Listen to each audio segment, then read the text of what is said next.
Hi, this is Mark Rosen from WCCO TV, and it's my pleasure to introduce my good friend Ron Henderson, the Fitness King, presenting Motivation, one word to help change your life. You know, I'm a happy father, and in fact, Father's Day was just weeks ago. And when I think about being a father and what it means to me, I think about the people out there that maybe, they're not married, and maybe they wanted a child, maybe they wanted a boy, or maybe they want a girl. Maybe that person sitting out there is you. I'm Ron Henderson, the Fitness King. Welcome to Motivation. On today's Motivation, I'm happy to have my friend, Tom Garden, who's going to talk about what it was like to become a father. He has an interesting story which he's going to share with you. Welcome to Motivation, Tom. How are you? Ron. Good to see you, and thanks for having me here. Well, it's quite an honor. I'm honored for you to come on and share your story, okay? Before we get into your story, how old are you? I am, 47. Okay, you're 47, okay? When did you think about becoming a father? Realistically speaking. Realistically, probably when I turned about 45. Okay. And what was it that made you, what was it about fatherhood that made the man Tom Garden say, I want to be a father? What was it? I mean, honestly. That's a good question. I had been in business for many, many years, for 10 years, family business. When we sold the business in 2013, I had been there for 10 years, and I was kind of married to the business, yes. Which I didn't think much about family or having kids. I was so focused on the business. When I left the business in 2014, I was there for a year as a transition period. Right. I took a trip overseas, and I happened to be on a bus I went to Israel, and I happened to be on a bus in Jerusalem. Okay. And just by chance, sitting next to me was my one relative in Israel, my cousin Bryna. I hadn't seen her in 20 years. Just by chance? Just by chance. Okay. We both recognized each other, and she was asking me, how old I was, and I said, I'm 45, and she asked if I had a family and kids. Right. And I said, I'm 45, I haven't met that right woman, and I'm probably too old for kids at this point. I just don't see it in my future. So she said to me something that, really changed. It had such an impact, it changed my whole life. She says, well, just to let you know, Tom, you are the last of the garden males. Right. And if you don't have kids, your lineage is going to die out. Okay. And you never thought about that before at all? Never thought about that. Okay. So that changed my whole perspective, and that's what really got me thinking about,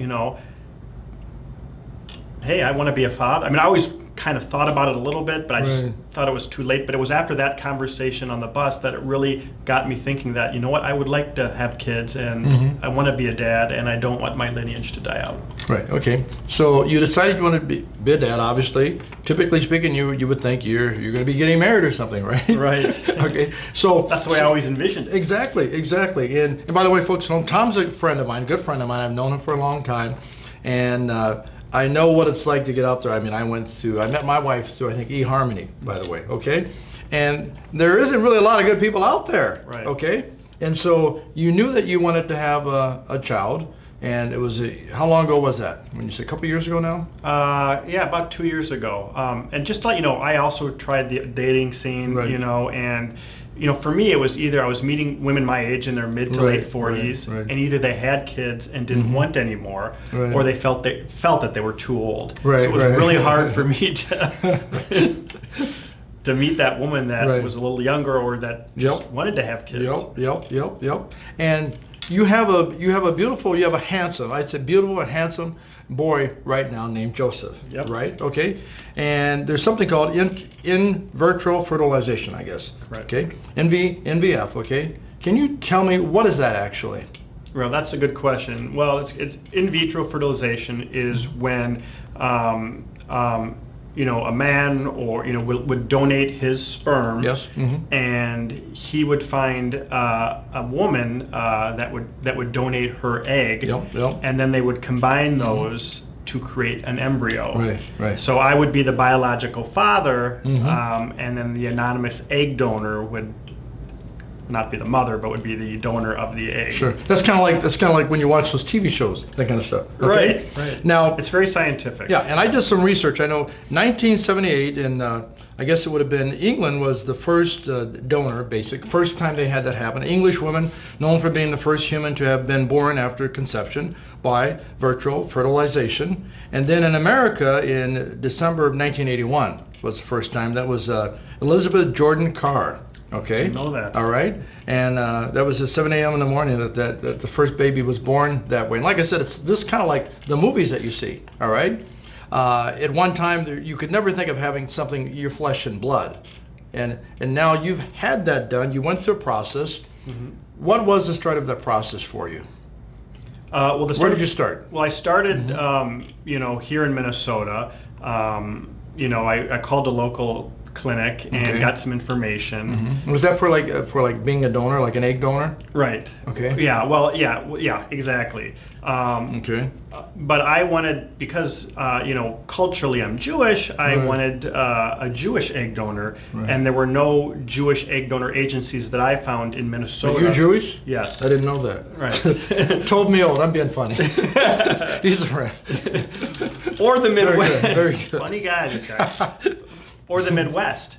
So I found an agency out of New York that specialized in Jewish egg donation. Right.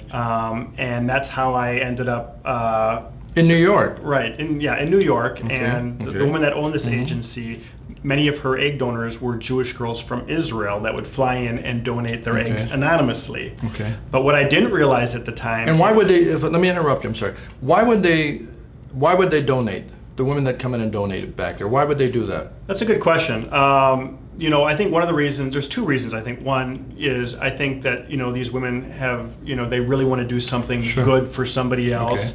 Okay. They want to make a difference. And, I think, for them, it's really important to really help somebody else have a family. Right. I think that's the most important reason why they do it. Mm-hmm. I think another reason, financial, that it's very, lucrative for them to do that. Right. I don't think that's the main reason, but I think that's part of it.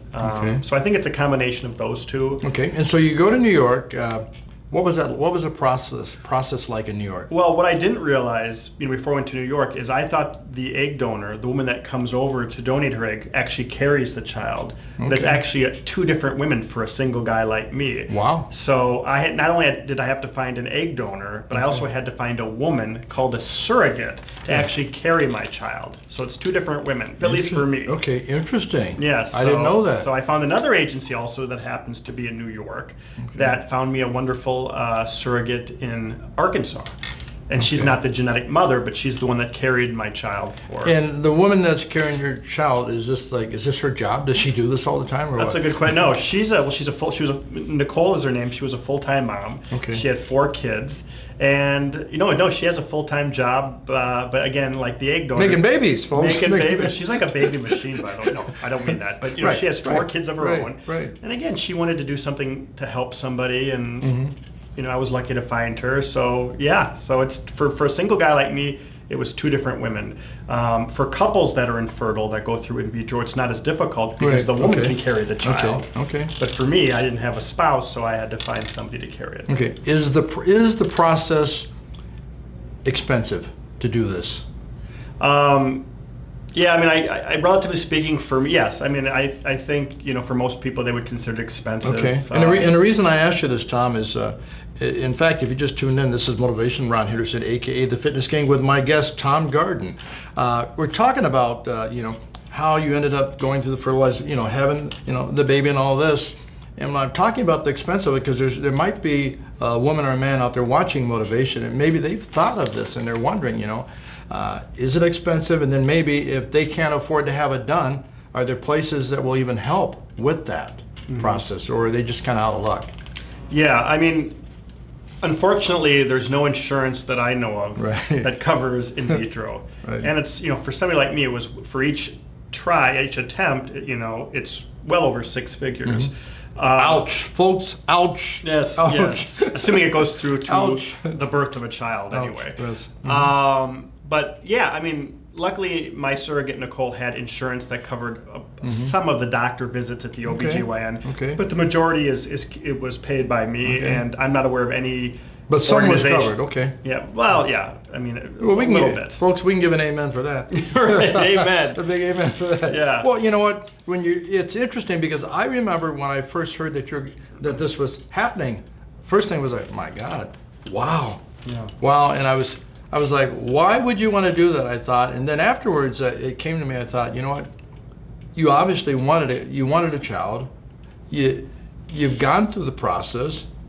Respect the process. And so if you're watching and you're looking at a man like Tom Gardner, you're saying, maybe you're thinking that, and some people even thought it was selfish when I mentioned the fact that they were saying that you thought it was selfish. Well, you have a beautiful boy. The best thing is to support you and uplift it with this journey. You have a beautiful son, and once that child is born, that child is yours. And that's why I wanted to have you on the show and actually talk about this process. Yeah. Because I'm sure there are people out there right now that are thinking, I want a child, and I don't know what to do. Right. And to just kind of expand upon that, there may be some people that think it's selfish. I mean, I haven't received that type of feedback. It's all been mostly positive. Good. But for me, for the opportunity to bring a life into this world and to share in that life and to give love to a child, whether it's selfish or not, to me, there's no greater gift than that. Yeah. And it's made you more mellower. Yeah. Plus, I haven't had my coffee this morning. It settled this guy down. It's great. I mean, I see it when you came to the door. First thing I thought, Papa Tom. I love it when you call me Big Papa. Big Daddy. But that's because I'm not sleeping at night. And we're gonna It's get keeping me awake all night. That's we're gonna get in that. I mean, you're like I said, your kid is so handsome. Yeah. So well, handsome. Look at the father. Right. Maybe because you got good friends in your life. So the process, where was the procedure actually performed? The procedure was performed at RMA of New Jersey. So it was Reproductive Medical Associates of New Jersey, in New Jersey. Okay, and they're the best at this. I think they're one of the best. They're, like you had mentioned in the beginning, some of the historical background of IVF. When IVF first came, started in America in the 70s, 72, the success rate to have a child was like 3%, 1%. I don't remember exactly. Yes. Now the clinic success rate is between 55 and 60%. Wow. So there's no guarantee it's going to work. Sure. But those odds are pretty good compared to what it was 5, 10, 20, 30 years ago. Yes. So the odds are in your favor that, if they're 55 to 60%, those are pretty good. Right. Or 20 years ago, they may have been 10%. Yeah, so you got a good chance of succeeding. Yeah. Okay. Yeah. What are some of the popular myths that people, you hear about these that popped up that you're aware of? Well, that I think some of the misconceptions and some of the myths that I've received is, like I was asked by people, well-meaning people that didn't know me, are you gay? Right. And I said, yeah. And I think the misconception is, well, it's either infertile couples or gay couples. Sure. But I'd like to stress that you can be a single, heterosexual, unattached guy and still go through IVF. Right. So I think that's one of the misconceptions. That's one of them. Another one is, that, hey, can a single guy really be a good parent? And, without, because a lot of people I think that it's really more female dominated being a parent. Sure. And, just from what I've seen and heard from the clinic, that there are more and more single guys like me in their late 40s or 50s that never met the right partner that want to be dads. And so, it's something that's really growing. So yes, there's still some stigma out there, and there's also some financial barriers. But with guys like me, it's increasing. Okay. Where it's just not couples or women that are doing this. Yes. Did you have a lot of contact with the surrogate mother of the child? All the time. We actually have become very good friends. Okay. Is there marriage in the future with the surrogate? Probably. I think she's happily married. Okay. And she's but she's been wonderful. I mean, we talk to each other all the time. She gives me advice on, she has 4 kids, so I didn't know what a sippy cup was, a month ago, and so she taught me how to use a sippy cup because I was telling her I keep using the bottle, and she's like, well, he's 11 months old. Haven't you started with him on a sippy cup? Didn't know what that was. Right. So she's always giving me advice. Sure. We talk all the time. We share pictures. I never thought that I would develop a relationship, with the surrogate. Sure. But we're very close. Good. And it's interesting because when you talk about there's certain things that you didn't know. On the outside, a person is thinking, well, he should know that. Well, if you haven't had a baby, you wouldn't know those things. Right, Ron, You wouldn't know. You have I no never experience held an with it. infant before Right, myself. I was right. petrified about having a child, to be honest with you. I didn't even know how to hold a kid. So I'm still learning, you know. But I had a lot of help from the surrogate.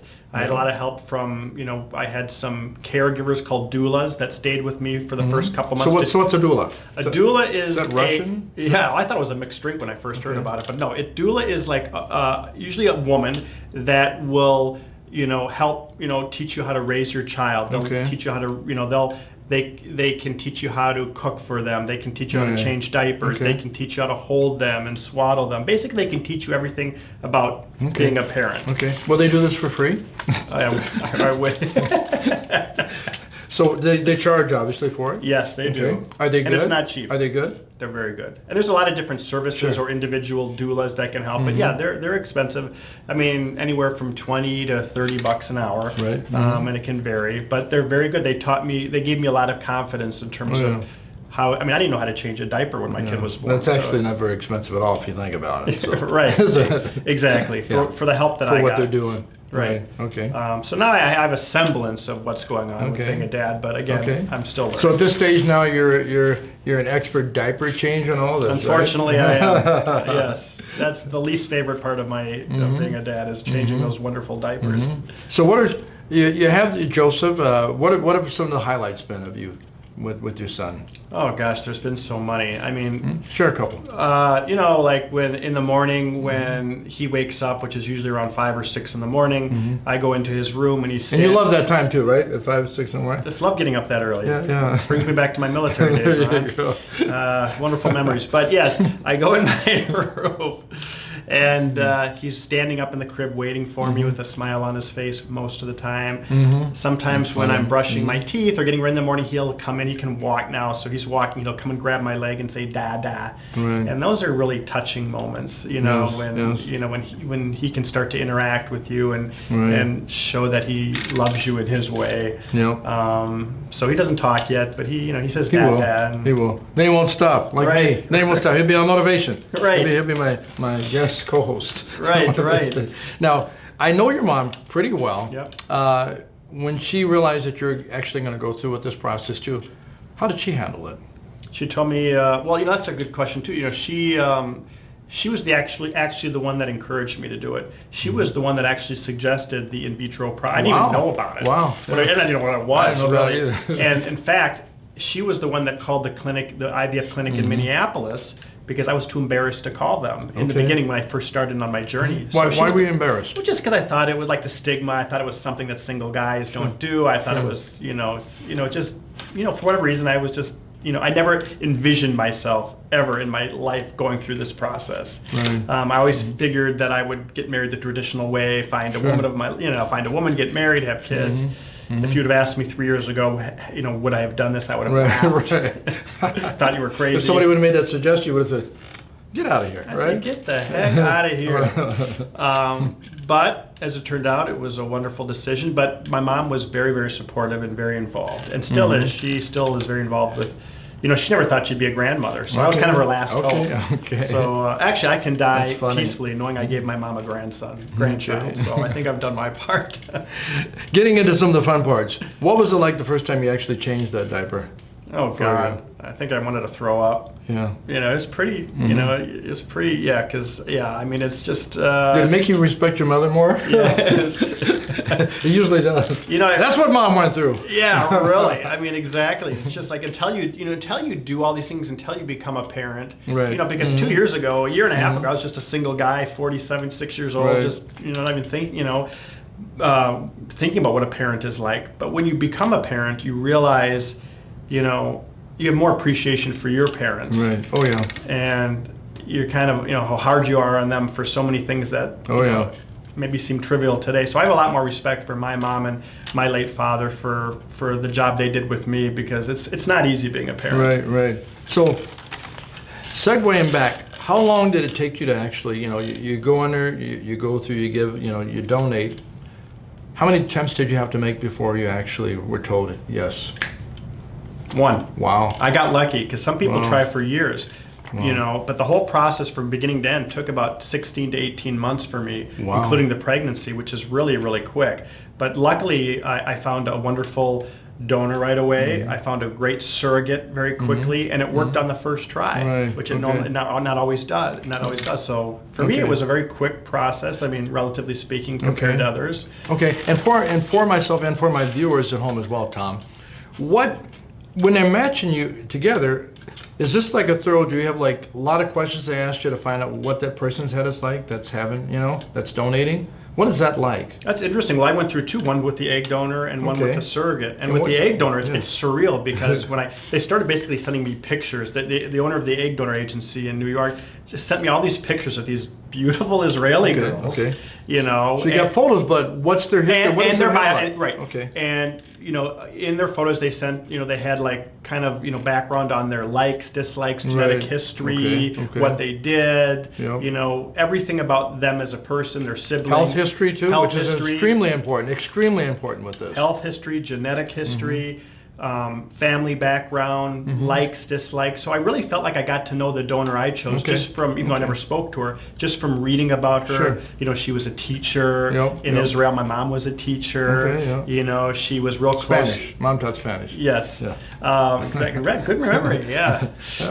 See, thank you, gracias. Look, the king you never cease to amaze, But yeah, so I got to know her and realized that she was, even though I never spoke to her, a really special person and a lot of really good qualities that I felt, God, if I had a spouse, this is what I would like her to be. Right. And it didn't hurt that she was pretty. So. Right. Okay. What are some things that would stop a person that, again, somebody's maybe listening on motivation and maybe they're thinking, hey, this is where I want to go. What are some of the things that could go against you so that you can't get it? In other words, when I go through the screening, what's a red flag, basically? If I was picking an egg donor? For them to pick, what if there's something that in your system, is there some reason that they would deny? Deny the match? me? Yeah. I don't think for the egg donors so much. They don't have a lot of say in that, I don't believe. But for the surrogate. For the surrogate. Yes. Okay. She could have denied me for, if she didn't feel like I had values or morals that she has, if I had some kind of genetic... That's what I was wondering. If I had a medical disease, things? like if I had hypothetically some kind of transferable disease that she Right. could carry, if she's carrying my child, Sure. that could be transferred. That would be normal, yeah. More like that. Okay, but it wouldn't be based on maybe you have Asperger's syndrome or something. Wouldn't be I based don't on those kind of think things. so. right? Yeah, I mean, it depends Okay. on the surrogate. I mean, all surrogates are Okay. different, but that's a good point that you make. That surrogates also, it has to be a two-way street. It's Right, not just me as right. the Right. intended parent choosing. Okay, The surrogate okay. also has to feel a match. Yes. Now, do you go through a physical as well for this? I had to go through genetic testing. Okay. I had to go through physical. I had Right. to meet with a psychologist. And in what New type of York. physical? What is it like? Well, the physical was more not like a physical like normal, like we go to the doctor. Sure. Well, actually, you know what? I'm trying to think. Did I have to Is go it through a stress physical? test and all those things? I too think as I well? think I did have to go through a physical. I definitely had to do a genetic testing to see if I had Okay. any diseases, genetic history. Right, I had to right, do okay. all of that. Okay. And I'm trying to remember the physical. It's kind of like a normal physical. Is it a long process for that as well? Not particularly. Right. A couple, 2-3 months. Okay, because then you start thinking, I don't know if I want to go through this. It's too long. But what's interesting is when you do the genetic testing, which is mandated by this clinic, you learn a Right. lot about your genetic history, like things that you're susceptible to and things you may have in your genetic history that you Sure. didn't know about. So what did you find out about yourself that you didn't know that you want to share? I'm Superman, baby. You're Superman. Yeah, nothing too surprising. I didn't have anything that was like, oh my gosh, Right. So it was a pretty clean report for me. Okay. And the egg donor also had a pretty clean report. Right. So Okay. Recently, there was an article written about you. There's been a lot actually. Inside Edition. Inside Edition. How did that come about? The clinic, the RMA of New Jersey, asked me if I would be willing to tell my story. And what made them pick you? Because this has been done before. What was it about your story? I think it was because it was a single guy, Okay. like me that didn't have a spouse that Right. wanted. Normally they see couples or,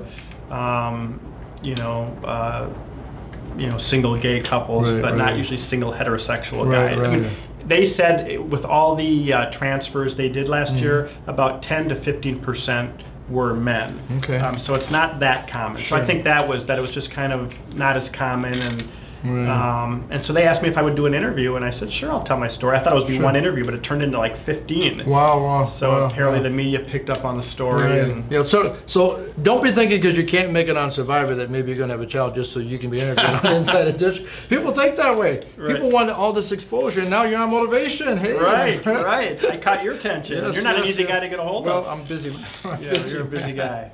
But I love that. I love the fact that people are embracing your story, and Thank you, Ronald. I think it's really just about supporting you. Okay, so your kid's birthday's coming up. When is that? That'll be on Sunday. He'll be It'll 1 year old. Be a 1 year old. Okay, so you have a 1 year old child that you love. I can tell your heart is just. You said you're probably coming to the party. I hope. I hope. I gotta look. I'm busy. Yeah. But my question: you have a child. He has no brothers or sisters. I have a question. He has no brothers or sisters. Yeah. Have you thought about maybe having another child? Yes, I have. In fact, Okay. interestingly, you mentioned that. I'm actually trying another transfer with my surrogate on Tuesday of next week. Interesting. So she is flying back from Arkansas to New Jersey, Okay. where the same doctor that helped with Joseph is going to Wow. attempt another transfer, and I'm hoping it works again. Well, okay. Well, if it's meant to be, it will be. Exactly. Some things are out of our hands. Right. Exactly. So you do want. Okay. Yep. And Well, I have you 6 frozen embryos left. So, Okay. in a way, I'm the father of 6 There you kids. go. There you go. And folks are probably wondering, what are we watching? You're watching Motivation. I'm Ron Henderson, a.k.a. The Fitness King, with my guest, my wonderful guest, Tom Garden, formerly of Garden Associates. Right. This has been great. What would you like to say to the viewer out there? Just if somebody's ever thought about doing this, what kind of words of encouragement, Tom, could you give them, or tell them maybe not to? I don't know. What would you say to that person that's watching Motivation right now? Well, I would say that if your dream, is to become a parent, and you haven't met that right person, to just go for it, to follow your dreams. There is no greater, like I mentioned before, there's no greater joy and gift than to share in a life and bring in a life into this world. I never thought being a parent could be so gratifying, and it's not always easy, but my life was somewhat empty before Joseph was born in terms of meaning. So my advice is just to do it, to go for it, whether it's in vitro, whether it's adoption, whatever the case. If you want to be a parent, it's never too late, and it doesn't matter what other people think, and to go for it. Yeah. Thank you for sharing that. Nicely spoken. Thank you. And if I can make it to the birthday party, I will come. Love to see your mother too, by the way. Yeah, well, she misses you, man. Yep. Folks at home, you've been watching Motivation. We've been talking about Tom becoming a father through what do they call it? In vitro. In vitro. It's a tough word. That almost sounds Italian. I know. Italiano. Well, you're very good with languages. Ron speaks about 10 languages. Total. But you've been watching Motivation, and all that you do, stay motivated, stay positive. Remember, if there's anything out there that you think you want to do, don't just say no, say yes. Don't just stop it. It's so easy, and I say stop because it's so easy for people to get distracted in life. If there's something that you want to do, don't stop. Take that next step into that journey of life. Go for it. Be happy. Every day of my life is a happy day for me. I don't have bad days. I don't believe in having bad days. I don't let bad days, come to me. I just think it's so important to be positive, folks at home. So as always, stay fit, stay motivated, and we're going to see you next week on Motivation. If you'd like to be a guest on Motivation, contact me, Ron at fitnessking.com. That is Ron at fitnessking.com. Okay, we'll see you next time. Stay fit and stay motivated, gang. Great job. Thanks, Ron. I appreciate it.